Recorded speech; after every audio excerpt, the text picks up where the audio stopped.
Welcome to the League of Nerds comic book segment number 188. I'm John Cooney here to talk to you about comics released the 26th of August, 2015, beginning as usual with my first five, meaning these are the first 5 books I intend to read this week, and I'll give you a little more depth on them, starting with at number 1, Old Man Logan number 4. As the mysteries of Battleworld begin to unravel, Logan finds himself in a world eerily similar to the one he himself helped dismantle. But in trying to untangle the web of secrets, he soon realizes he may not even be able to trust his own memories, and this new neighborhood may not be as friendly as he thought.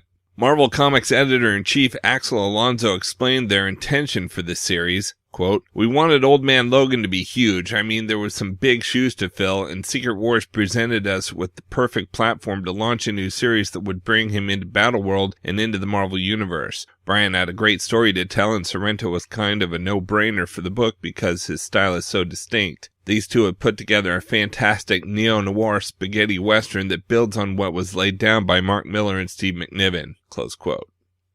At number 2, we have Star Wars Lando number 3 of 5. Lando has made off with one of the most expensive ships in the galaxy, but now one of the most deadly, most effective tractors around is on his tail. Get swindled by the smoothest talker in space. Series writer Charles Soule described what makes Lando so cool. Quote, "Lando has that innate confidence that makes him a very, very smooth character. He's a guy that knows what he wants and enjoys life in a really big way. Things go wrong for him, but when you compare him with a lot of other characters in Star Wars, he's not really caught up, at least when we first see him, in the Galactic Rebellion. He's not a bounty hunter, he's not a Jedi, he's not a rebel soldier, he's not any of those things. He's a guy that is living his life and trying to have a happy, good life and do as much as he can to put Lando ahead. He stuck out the very first time I saw him in Empire Strikes Back when I was a kid, and that's the kind of character that we see in the Lando series. He hasn't become a soldier in the Rebellion yet. He's a guy who's very much scrapping and trying to get ahead, just doing what he can to put himself in a good position." Close quote.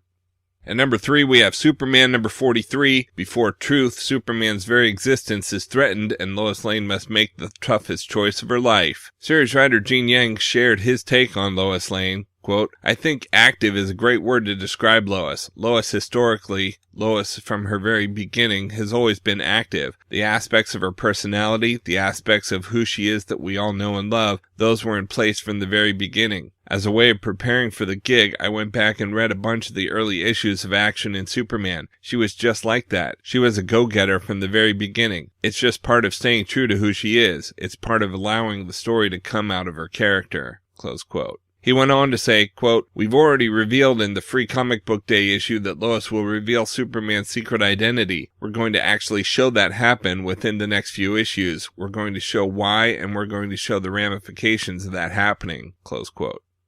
At number 4, we have Civil War number 3. Peter Parker embarks upon a deadly mission into the Iron with an elite special forces team to retrieve essential materials for Project Bell Curve. Meanwhile, Tony Stark sends Jennifer Walters, the She-Hulk, to infiltrate the Blue in an effort to learn the truth about why the Civil War continues.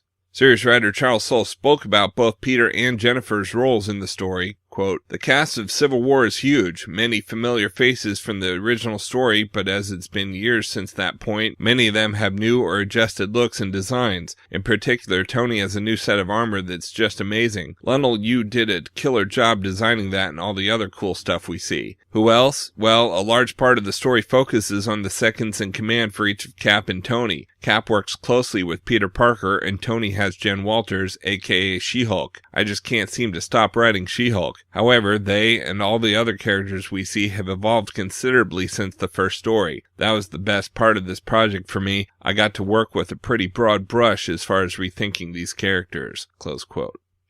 At number 5, we have Thief of Thieves number 30. Redmond's day in court arrives. Who will pay for his crimes? Series writer Andy Diggle talked about his plans for the book at San Diego Comic-Con. Quote, "For the next arc, I want to be a bit more fun and games and less doom and gloom. We've put the characters through a lot in this past year." Close quote. However, the writer promised that Conrad would not win a happy ending with his ex-wife because it would seem like rewarding a creepy stalker to give him everything he wanted after being such a dubious person for a long time.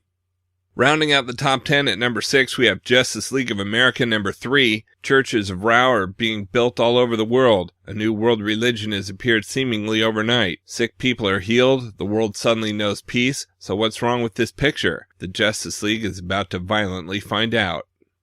At number 7, we have The Flash number 43. Barry Allen is a man divided, forced to either help his father remain on the run from the law or bring him to justice. As Barry grapples with that impossible choice, the Flash becomes a target of the Folded Man, a mysterious, deadly new villain to Central City who's hell-bent on tearing the Flash apart, literally. At number 8, we have Spider-Woman number 10. The last days of Spider-Woman. Spider-Woman's road trip across the country continues as she pays a visit to the Alamo. Not even Spider-Woman and her ragtag crew of Ben Urich and the Porcupine are safe from secret wars, though.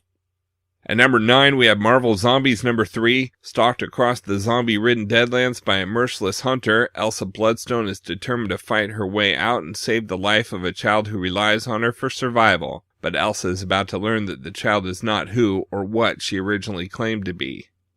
And at number 10, we have Cyborg number 2. The most advanced tech known to humans has been used to turn Vic Stone into Cyborg, making him one of the most powerful beings on the planet. Now he's been targeted by alien invaders that want his technology, even if they have to kill Cyborg and everyone he knows to get it. For the best of the rest from DC Comics, we have Batgirl number 43. Tech genius Luke Fox has brought his startup to Burnside, and he seems to be hiring all of Barbara's friends. Next, we have Gotham by Midnight number 8. Two of Gotham City's top news anchors seem to be swaying the minds of the public with sinister supernatural intentions. We've also got Justice League Gods and Monsters number 3 of 3, prequel to the DC Universe movie Justice League Gods and Monsters. He calls himself Imperiex, the final step in humanity's evolution, and his first order of business is annihilating Superman, Batman, and Wonder Woman. Will these three headstrong heroes learn to work together, or will the Justice League's first mission be its last? Next, we have Teen Titans number 11. Red Robin draws closer to proving Superboy's innocence, but with the Titans trapped behind bars in a prison built to house superpowered criminals, how will the truth ever be revealed? And we have We Are Robin number 3. The Robins finally meet Batman himself.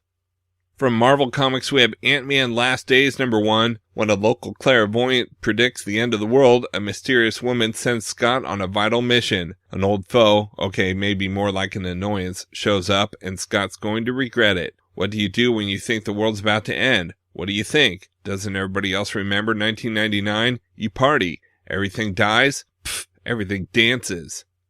Next, we have Is For Extinction number 3. Is Quentin Quire a Magneto loyalist or simply an anarchist eager for destruction? Plus, Wolverine finds himself in a tight situation, and Dr. Hank McCoy confronts his most intelligent and formidable challenger yet, himself.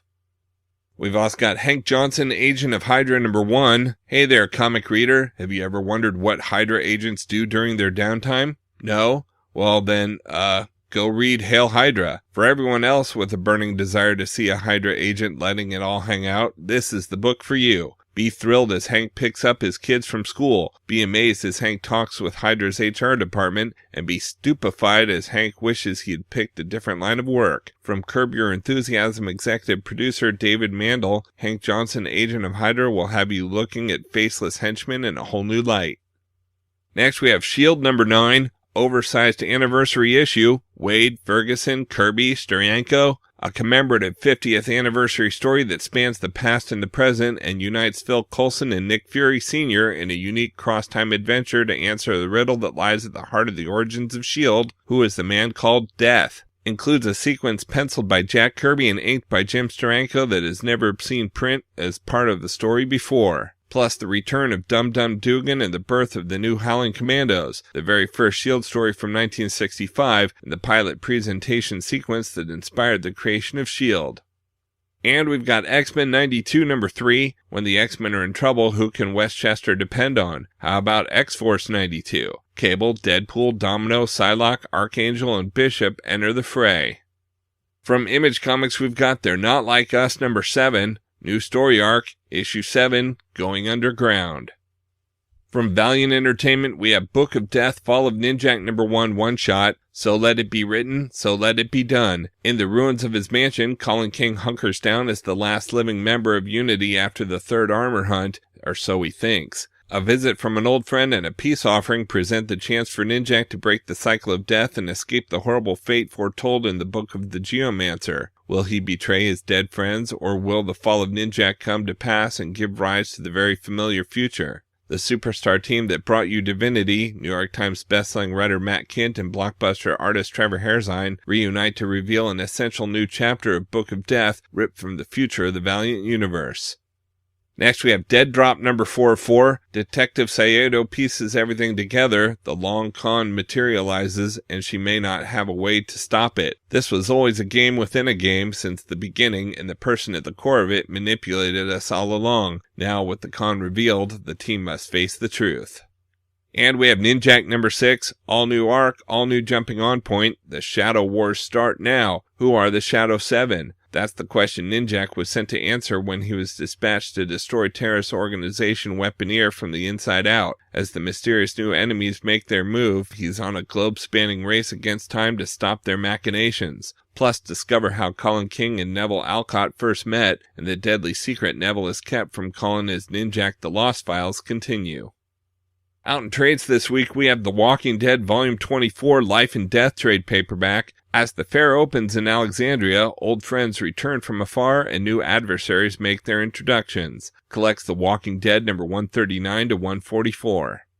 Next, we have Amazing Spider-Man Volume 4 Graveyard Shift trade paperback. The cross-dimensional craziness of Spider-Verse is over, and Peter Parker has returned home, but that doesn't mean Spider-Man is safe, not even at his own company. Parker Industries security systems can keep out any living thing, but what about a ghost? That's right, the infamous superpowered saboteur has invaded Parker Industries and is targeting its staff. But why? One thing is certain, no secret is safe from the ghost, and no person is safe either. A huge chapter in the Amazing Spider-Man's history comes to a close right here, as Peter's choices as CEO of Parker Industries comes home to roost. Plus 2 special Spider-Man stories by Marvel's newest rising stars that will have everyone talking, and fan-favorite supporting characters take a turn in the spotlight. Collecting Amazing Spider-Man number 16 through 18 and annual number 1. And we have Iron Fist The Living Weapon Volume 2 Redemption trade paperback. The wolves are at the door. Danny Rand's climb to redemption brings him to the one person he is most unprepared to face. Are Danny's recuperating fists able to save him from the demons of his past? And see what happens when Brenda and Detective Lee get closer to the sinister truth behind the revamped Rand Tower. Collecting Iron Fist The Living Weapon number 7 through 12.